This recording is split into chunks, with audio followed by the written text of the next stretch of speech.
प्रदेश के चुनाव संपन्न हो गए। 3 तारीख को रिजल्ट सामने आ गया और रिजल्ट भी ऐसा कि स्थिति बीजेपी के लिए बिल्कुल स्पष्ट निकलकर सामने आई। और लेकिन सवाल यह है कि अभी तक मुख्यमंत्री के चेहरे को लेकर सस्पेंस बना हुआ है।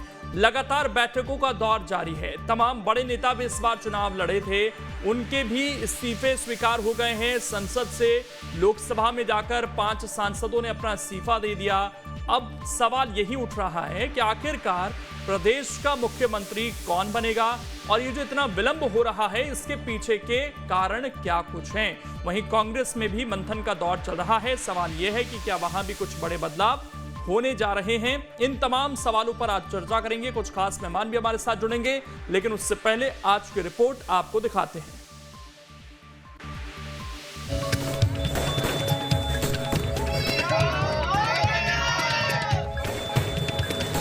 3 दिसंबर को मध्य प्रदेश की जनता ने अपना फैसला स्पष्ट सुना दिया। बीजेपी की एक तरफा जीत हुई। जनता ने तो फैसला किया, न अगर न मगर, लेकिन बहुमत के साथ जीत दर्ज करने के बाद भी सीएम के नाम को लेकर लंबा इंतजार करना पड़ रहा है। बीजेपी आलाकमान सीएम के नाम के लिए मंथन में इतनी देरी कर रहा है कि उम्मीदें छूट रही हैं। हर कोई ये जानना चाहता है कि प्रदेश का सीएम आखिर कौन होगा। दिल्ली में बीजेपी संसदीय दल की बैठक भी हुई है, जहां 3 राज्यों में जीतने पर पीएम मोदी का जोरदार स्वागत किया गया है। पीएम ने जीत का श्रेय कार्यकर्ताओं को दिया है। इस बीच मध्य प्रदेश में चुनाव लड़ने वाले सांसदों ने भी इस्तीफा दे दिया है। उनका इस्तीफा भी स्वीकार कर लिया गया है। नरेंद्र तोमर, प्रहलाद पटेल, राकेश सिंह, रीति पाठक, राव उदय प्रताप का इस्तीफा आलाकमान ने स्वीकार कर लिया है। इस बीच वीडी शर्मा ने दिल्ली में नरेंद्र सिंह तोमर और अश्वनी वैष्णव से मुलाकात की है, तो सभी नेता दिल्ली में डटे हुए हैं। इस बीच सीएम शिवराज मध्य प्रदेश में एक्टिव हैं। उनका कहना है सीएम चुनने का काम पार्टी का है, मेरा नहीं। भारतीय जनता पार्टी तय करेगी कौन मुख्यमंत्री होगा, ये काम पार्टी का है, मेरा नहीं। भारतीय जनता पार्टी तय करेगी कौन मुख्यमंत्री होगा, ये काम पार्टी का है, मेरा नहीं। तो वहीं दिल्ली जाने के सवाल पर सीएम शिवराज कह चुके हैं कि वो दिल्ली नहीं जाएंगे। इसी के साथ सीएम शिवराज ने एमपी में मिशन 29 शुरू कर दिया है और लोकसभा चुनावों की तैयारी में अभी से जुट गए हैं। मिशन 29 पे हमने काम करना शुरू कर दिया है। लोकसभा में 29 की 29 सीटें भारतीय जनता पार्टी जीते और प्रधानमंत्री नरेंद्र मोदी जी के गले में 29 कमल के फूलों की माला मध्य प्रदेश की जनता डालेगी। हालांकि इस बीच सीएम के नाम को लेकर सवाल जस का तस बना हुआ है। संकेत मिल रहे हैं कि शिवराज सिंह चौहान ही पहली पसंद हो सकते हैं। हालांकि आलाकमान के फैसले का इंतजार है। माना जा रहा है जल्द ही पार्टी मध्य प्रदेश के लिए पर्यवेक्षक की नियुक्ति करेगी और दिल्ली से आए पर्यवेक्षकों की मौजूदगी में बीजेपी विधायक दल की बैठक के बाद सर्वसम्मति से सीएम के नाम का ऐलान होगा। लेकिन इन सब के लिए बहुत लंबा इंतजार करना पड़ रहा है। ऐसे में जनता यही पूछ रही है कि कब होगा सीएम के नाम का ऐलान। Team news state.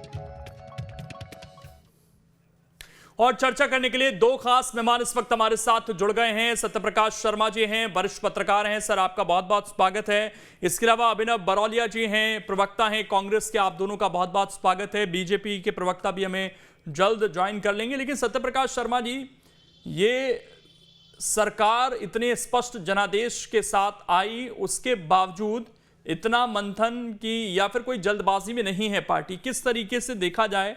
क्योंकि इस्तीफे हो गए सांसदों के, मुख्यमंत्री शिवराज सिंह चौहान दौरे कर रहे हैं लगातार, लेकिन मुख्यमंत्री को लेकर कोई चुनावी प्रक्रिया नजर नहीं आ रही, ना पर्यवेक्षक बताए गए, ना आगे कौन मुख्यमंत्री होगा, इसको लेकर कोई चर्चा ही नहीं दिख रही है। देखिए, ये माना जा रहा था लुकेन जी कि 3 तारीख को रिजल्ट आने के बाद 5 या 6 को, मोस्ट प्रोबेबली 6 को पर्यवेक्षक राज्यों में बीजेपी की तरफ से सीएम के सिलेक्शन के लिए जाएंगे। लेकिन आज 7 तारीख हो चुकी है। अभी तक ये डेट भी तय नहीं है कि पर्यवेक्षक किस तारीख को ये विजिट करेंगे कंसर्निंग स्टेट्स में। लेकिन देखिए, आपने एक चीज कही कि सीएम शिवराज दिल्ली नहीं है, मध्य प्रदेश है। लॉबिंग करने का अपना एक अंदाज होता है। कुछ लोग मेल मुलाकात करके अपने लिए नंबर्स बढ़ाने के लिए लॉबिंग करते हैं। शिवराज सिंह चौहान का ये स्टाइल कहीं ना कहीं ये भी एक लॉबिंग का तरीका है, जिसमें उनकी हर स्पीच में कहीं ना कहीं नरेंद्र मोदी जी पर या यूं कहें कि बीजेपी पर ये दबाव जरूर बनाया जा रहा है कि वो रहते हैं तो मध्य प्रदेश में 29 की 29 सीट बीजेपी को आगामी लोकसभा चुनाव में मिलेंगी। एक चीज और आपने महत्वपूर्ण देखी कि उनका यह कहना लाडली बहना योजना का फोकस करना कि महिलाओं का जबरदस्त सपोर्ट उनको मिला, जिसके कारण बीजेपी ने इतनी बड़ी जीत हासिल की। लेकिन इसके पीछे देश के माने हुए बीजेपी के लीडर यानी कि टॉप 5 में मैं मान के चलता हूं नरेंद्र सिंह तोमर एक बड़ा नाम, उनका इस्तीफा स्वीकार होना, प्रहलाद पटेल का स्वीकार होना, ये दो बड़े नाम अभी मैं मान सकता हूं जो राउंड्स में है।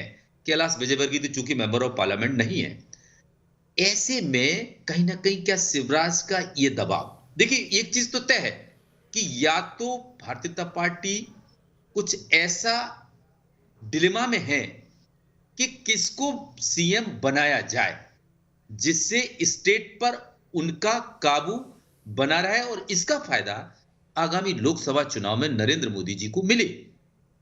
यह कहीं ना कहीं मंथन का एक बड़ा कारण हो सकता है। साथ ही यहां का कास्ट इक्वेशन को बैलेंस, रीजनल इक्वेशंस को बैलेंस करना, दूसरा इस जीत के प्रमुख कारण, उन कारणों पर कौन खरा उतरेगा। देखिए ये चीज थोड़ी सी अभी जिस दिन से कल से जो इस्तीफे स्वीकार हुए उस दिन से एक चीज थोड़ी सी गड़बड़ लग रही है। अभी तक एक माना जा रहा था कि सीएम चौहान लीड कर रहे हैं इस पोस्ट के लिए मध्य प्रदेश के लिए, लेकिन ये इस्तीफा नरेंद्र सिंह तोमर, नो डाउट कभी नरेंद्र सिंह तोमर चाहे राष्ट्रीय अध्यक्ष युवा मोर्चा शिवराज सिंह रहे हो तब वो मध्य प्रदेश के युवा मोर्चा के अध्यक्ष रहे, मध्य प्रदेश के प्रदेश अध्यक्ष रहे हो तब वो महामंत्री उनके साथ रहे प्रदेश के युवा मोर्चा में। इसके बावजूद वो जब रहे उनके साथ वो यूनियन मिनिस्टर, कैबिनेट मिनिस्टर भी रहे हैं शिवराज जी के साथ। लेकिन अब उनका ओहदा, हालांकि जो डेकोरम है या प्रोटोकॉल है उसमें यूनियन मिनिस्टर का ओहदा चीफ मिनिस्टर से स्टेट में छोटा होता है, जबकि सेंट्रल में वो ओहदा या देश में दूसरे राज्यों में वो ओहदा बड़ा होता है। एक इतनी हाइट का लीडर अगर मान लो यहां आ गया तो क्या स्टेट में वो मिनिस्टर बनेंगे? ये इसने कहीं ना कहीं जो शिवराज सिंह चौहान की राह बिल्कुल आसान सी दिख रही थी उस पर एक रोड़ा लगा दिया है। चलिए सचिन वर्मा जी हमारे साथ जुड़ गए हैं। सचिन जी बहुत स्वागत है आपका। देखिए इतना पसीना बहाया गया पूरे चुनाव के लिए, सरकार बनाने के लिए, अब सरकार बनाने में ही इतने दिन बीत रहे हैं, आखिर क्यों? और वो भी तब ऐसे समय में जब लोकसभा का चुनाव बहुत ज्यादा करीब है। देखिए अब यहाँ पर ऐसा है कि कोई there is no change in the government in Madhya Pradesh. Madhya Pradesh में भाजपा की सरकार थी और अभी भी भाजपा जो है सत्ता में फिर से काबिज हुई है, तो यहाँ पर कोई जल्दबाजी कहीं किसी लेवल पे नहीं है। एक सरकार ऑलरेडी चल रही है, जनता के लिए लोक कल्याणकारी कार्य जो है ऑलरेडी हो रहे हैं, जो स्कीम्स ऑनगोइंग स्कीम्स हैं उसके लाभ जो हैं वो लाभार्थियों को प्राप्त हो रहे हैं। तो ऐसी कोई लॉ एंड ऑर्डर की कोई सिचुएशन नहीं है प्रदेश में। भाई साहब कई कैबिनेट मंत्री हार गए, आपको पता है उन विभागों की जिम्मेदारी किसके पास है? और अभी ये सब व्यवस्था इंटरिम है, ये कोई नए फैसले लेने के लिए कैबिनेट के लिए फिर तो चुनाव का कोई मतलब नहीं बनता ना सर इस हिसाब से। देखिए कैबिनेट ये सारी व्यवस्था इंटरिम चल रही है अभी। नहीं इंटरिम चल रही है, आपकी बात एक हद तक ठीक है। इंटरिम यहाँ कोई कार्यवाहक मुख्यमंत्री को नियुक्त नहीं किया गया है क्योंकि यहाँ ऑलरेडी जो सीएम थे वो बीजेपी के ही सीएम थे, तो इसलिए वो स्थिति इस प्रदेश में कम से कम मध्य प्रदेश में नहीं है, वो स्थिति दूसरे 2 प्रदेशों में हो सकती है। तो अभी जो चल रहा है वो ऑनगोइंग जो स्कीम्स हैं और जो भी कार्य हैं सरकार के वो चल रहे हैं, तो इसलिए अभी कोई जल्दबाजी की बात नहीं। और अभी जो मंत्री जिन्होंने सांसदी से अपना इस्तीफा दिया है, सांसद के पद से, उन्होंने भी मंत्री पद से अभी इस्तीफा नहीं दिया है। तो गवर्नमेंट में किसी भी तरह की कोई आपाधाई वाली स्थिति नहीं है।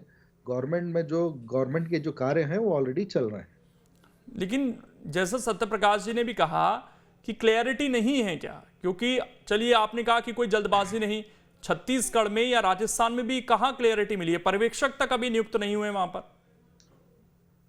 नहीं तो आप यही मैंने आपको बताया कि भाई अभी जो है पार्टी उसके संबंध में निर्णय ले रही है और पार्टी के का जो पार्लियामेंट्री बोर्ड है उसकी मीटिंग होगी, उसमें नेता का चुनाव होगा और उसके बाद में विधायक दल में उस नेता की के ऊपर मोहर लगेगी और उसके बाद में फिर आगे जो है मुख्यमंत्री पद की शपथ ली जाएगी। तो जो भी इसका है दूसरा पहलू भी तो हो जाता है सर, इसका पहलू तो ये भी हो जाता है कि तमाम जो क्षत्रप हैं, बड़े बड़े नेता हैं, वो अपनी लॉबिंग कर रहे हैं। और यह आपको भी बखूबी पता है कि जब एक पार्टी के अंदर कई बड़े नेता एक कद के हो जाते हैं तो वो एडवांटेज भी है और वो डिसएडवांटेज भी है। हम तो उसे एडवांटेज मानते हैं क्योंकि हमने जो रणनीति तय की थी उस रणनीति के तहत जितने भी जो सांसद हैं उनको फील्ड किया गया और उन्होंने जो है विजयश्री को वर्ण किया। सिर्फ एक जो सांसद हैं फग्गन सिंह कुलस्ते जी वो आ रहे हैं चुनाव, बाकी जो 6 सांसद हैं उन्होंने चुनाव जीता है। गणेश सिंह भी हार गए वैसे। ठीक है, अभिनव बरोलिया जी, हाँ, आपके यहाँ भी देखिए मंथन चल रहा है, नेता प्रतिपक्ष कौन होगा, आपके यहाँ भी स्थितियां तय हो पा रही हैं या अभी भी मंथन चल रहा है? हमारा राष्ट्रीय बहुत जल्दी तरीके से आपने देखा होगा इस तेलंगाना में हमारे का समय नहीं रहा, लेकिन आने वाले 1-2 दिन के अंदर देश में नेता सारी चीजें जो डिसाइड कर लेगा के सामने समाज आएगा। थोड़ा सा ऑडियो में प्रॉब्लम है, एक बार मैं इसको ठीक करा लेते हैं। मैं फिर से लौट रहा हूँ अभिनव जी आपके पास। सत्यप्रकाश जी, ये बताइए कि क्या ये एक एक्सक्यूज हो सकता है कि कोई जल्दबाजी नहीं है हमें? ये बेशक यहाँ बैठकर सचिन जी कह रहे हैं, लेकिन कई लोग ऐसे हैं जो मंत्री बनना चाहते हैं, कई विभाग खाली पड़े हैं, इनके मंत्री हार चुके हैं। तो फिर ये का कोई एक्सक्यूज है कि भाई हमने तो जल्दबाजी नहीं है कोई प्रदेश में? सचिन जी मेरे ख्याल से विद्वान प्रवक्ता हैं भारतीय जनता पार्टी के, लेकिन उनको पता है this is an incumbent government in Madhya Pradesh.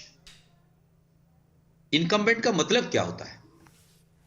It is retiring सून, यानी कि कोई भी, या एसेंशियल है, जब टेन्यूर पूरा हो जाएगा तब तक के लिए है, जब तक सरकार स्थिर नहीं मानी जाएगी, जब तक नए विधायक दल का नेता नहीं चुन लिया जाता।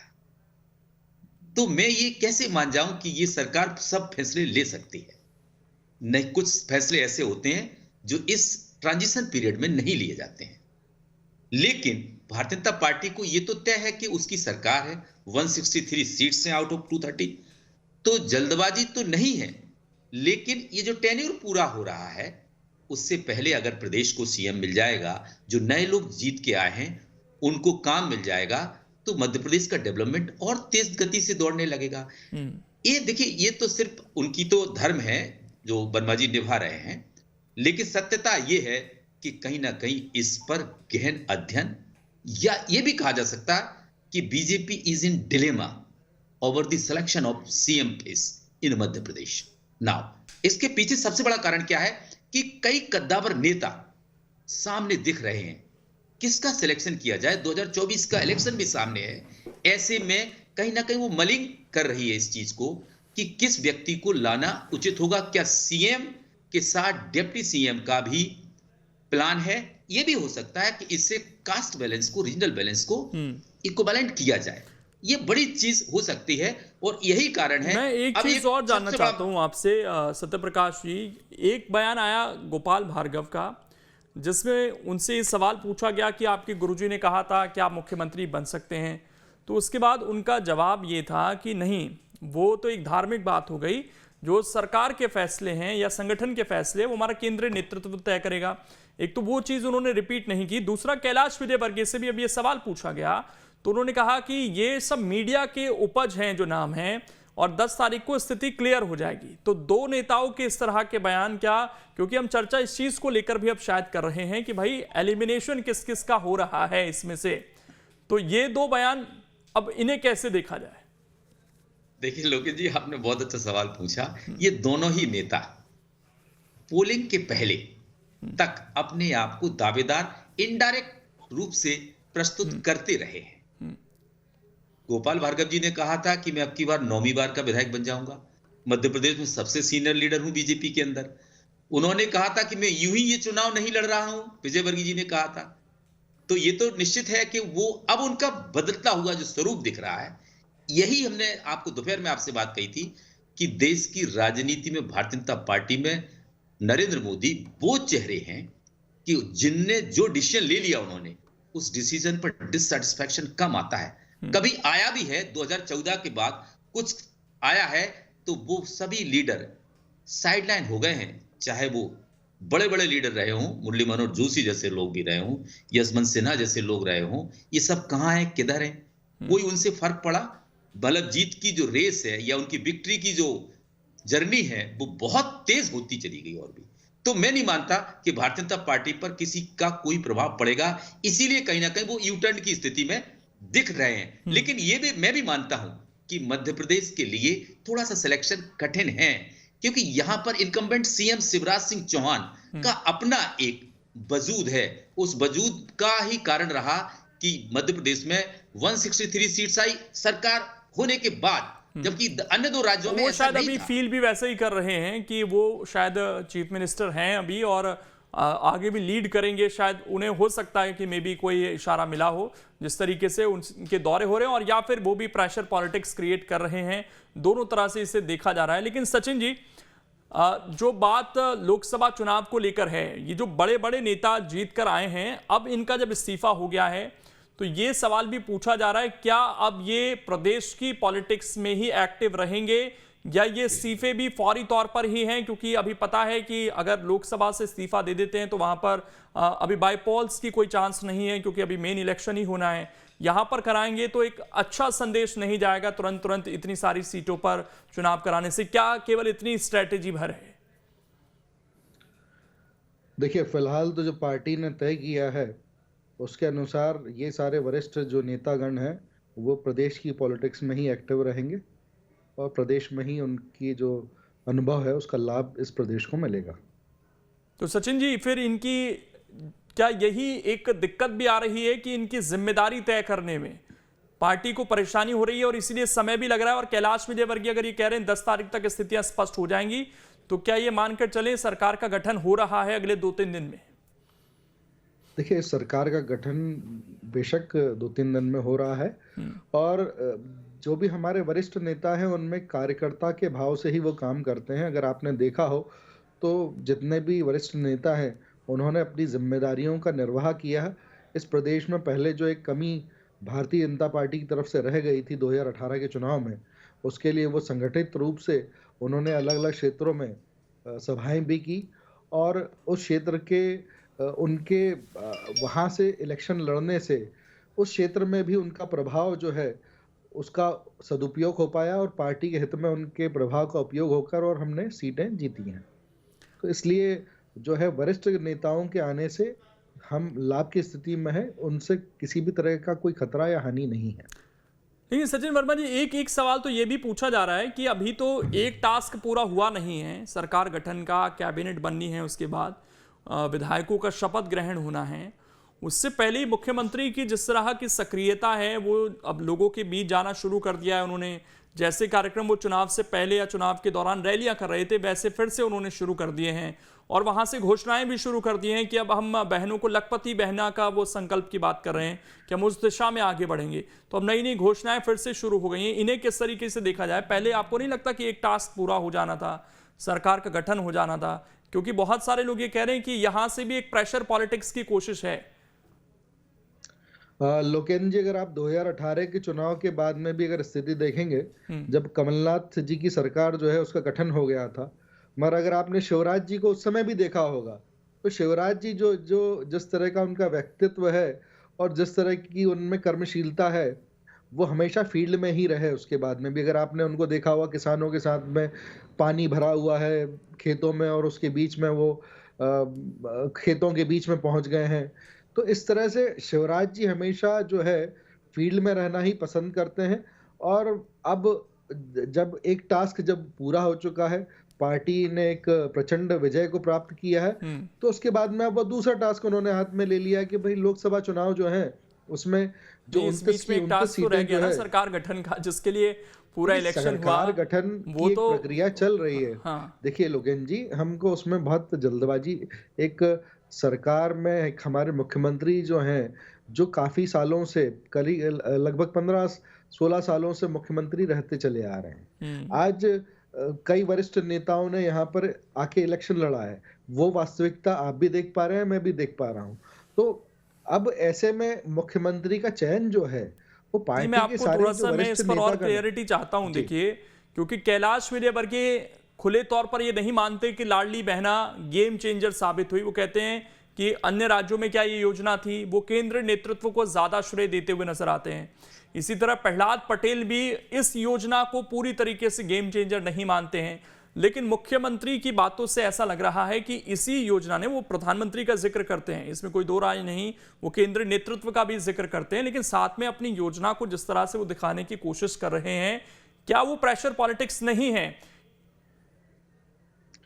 देखिए, मैं इस पे कोई टिप्पणी नहीं कर पाऊंगा, मगर जो अगर लैंडस्लाइड विक्ट्री जब हमें प्राप्त हुई है, तो लैंडस्लाइड विक्ट्री जो है उसका क्रेडिट किसी भी एक स्कीम को नहीं दिया जा सकता है।